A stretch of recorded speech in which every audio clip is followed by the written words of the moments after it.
Julian Assange ya está en suelo estadounidense. El fundador de Wikileaks aterrizó en las Islas Marianas del Norte para completar una esperada declaratoria de culpabilidad que cerraría su proceso con la justicia de la Unión Americana. Assange ya llegó al Tribunal del Distrito, donde comparecerá. Ya está en Haití el primer contingente de policía internacional respaldado por Naciones Unidas. Se trata de cientos de agentes de Kenia que tienen la misión de hacer frente a la crisis de seguridad en el país caribeño.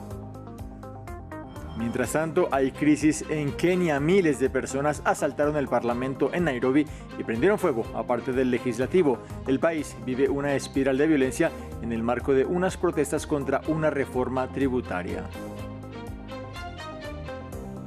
Sean bienvenidos y bienvenidas a una nueva emisión informativa aquí en la pantalla de France 24. Gracias por estar con nosotros. Yo soy Juan Pupiales.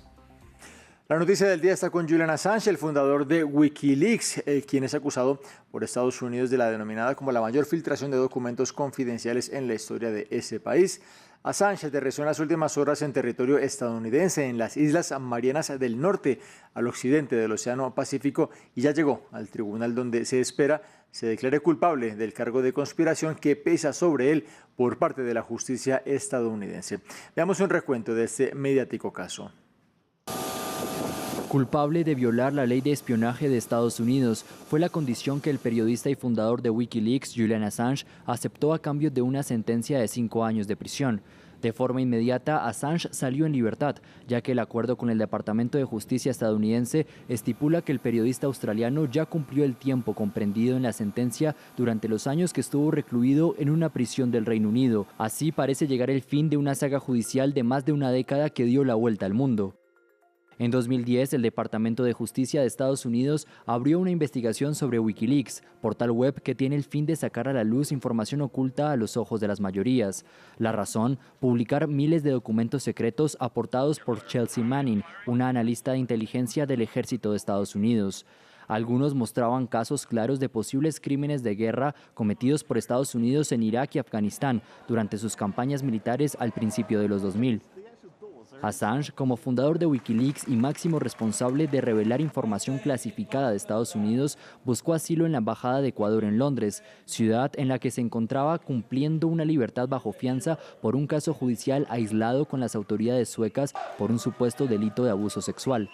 La embajada ecuatoriana le concedió el asilo basándose en su denuncia de persecución política y el temor de que fuera enviado a Estados Unidos para ser acusado de delitos de espionaje y conspiración. Fue el inicio de la etapa más larga de la saga. Assange pasaría los próximos 7 años en la sede diplomática. En 2019 empezaría la fase más dura para Assange. El nuevo mandato en Ecuador llegó con cambios. El nuevo presidente Lenín Moreno decidió revocar el asilo a Assange. Seguido de esto, la policía británica entró a la embajada ecuatoriana y lo arrestó por violar la libertad bajo fianza de 2010. Luego fue sentenciado a 50 semanas de cárcel. Es 2021 y el periodista llevaba 4 años recluido en la prisión de máxima seguridad de Belmarsh. El Departamento de Justicia de Estados Unidos pidió entonces a las autoridades británicas su extradición. La administración Biden fue presionada por una coalición de defensores de la prensa que lo instó a retirar los cargos contra Assange.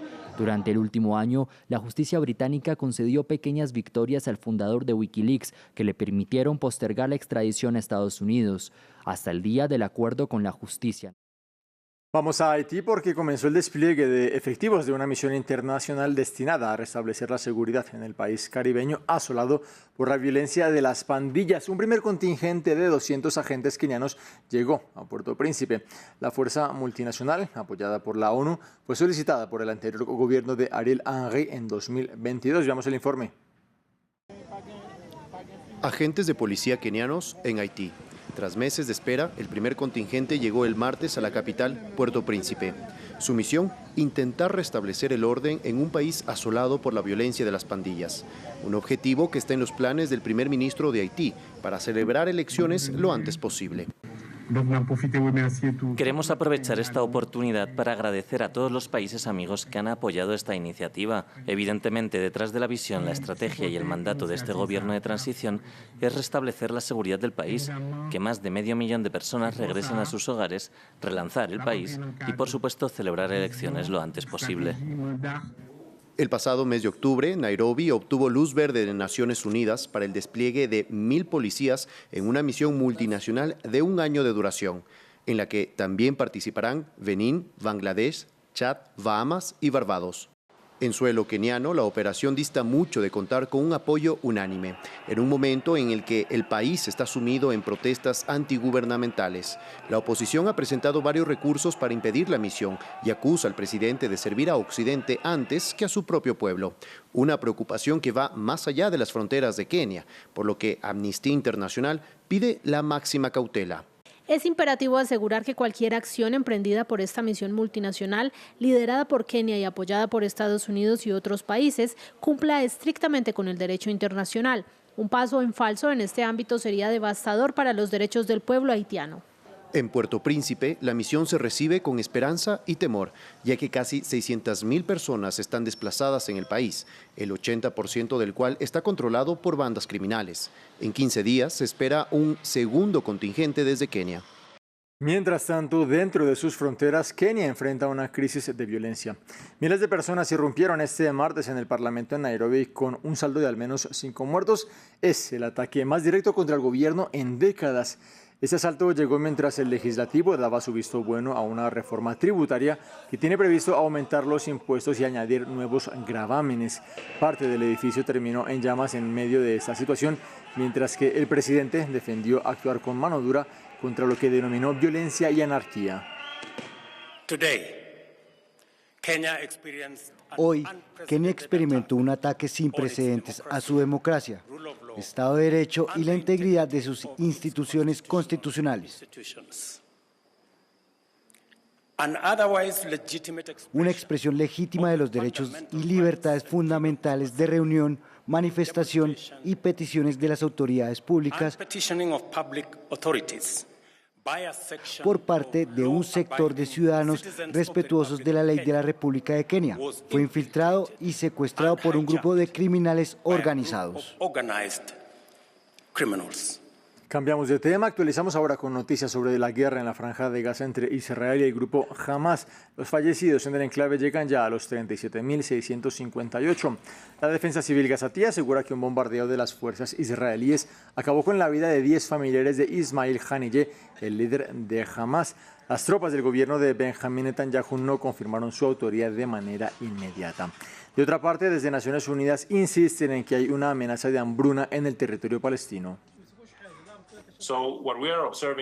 Así que lo que estamos observando es que todavía tenemos un riesgo extremadamente alto de hambruna y durante los 8 meses de hostilidades implacables caracterizadas por bombardeos y operaciones terrestres con precisión sobre toda la población han tenido consecuencias devastadoras en la Franja de Gaza. Por eso es extremadamente importante que esto se detenga y que el acceso a los alimentos continúe acelerándose para evitar que estos riesgos se conviertan en realidad.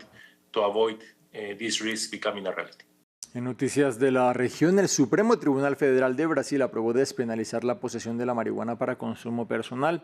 En una votación clave este martes, una mayoría de los magistrados de la Corte Suprema se declaró a favor de la medida. Uno de los jueces señaló que ningún usuario de ninguna droga puede ser considerado un criminal. La despenalización de esta planta ha sido discutida por la Corte Suprema desde 2015 y la medida de hoy significaría una reducción considerable de la población carcelaria en el país. Lo que sí seguirá siendo ilegal será la venta de drogas. Terminamos recordando a una de las más grandes estrellas en la historia de la música. Este martes se cumplen 15 años de la muerte de Michael Jackson, el rey del pop. Tenía 50 años y falleció en Los Ángeles de un paro cardíaco. Su médico personal, el doctor Conrad Murray, fue condenado a 4 años de cárcel por homicidio involuntario en 2011. Jackson, quien estuvo en el ojo del huracán por sus encuentros con menores de edad, preparaba entonces su regreso a los escenarios.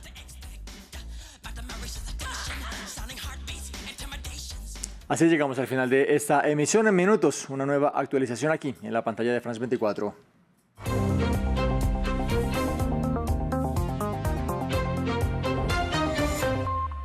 Aquí comienza el espacio que France 24 le dedica a medio ambiente. Calentamiento global, pérdida de la biodiversidad, contaminación, las crisis de un planeta en peligro, no podemos perder más tiempo. Así lo dijo el secretario general de Naciones Unidas, Antonio Guterres. Ante estos desafíos ambientales, surgen soluciones creativas. Descubra las salidas sostenibles para un planeta resiliente. Acompáñeme en Medio Ambiente en France 24 y France24.com.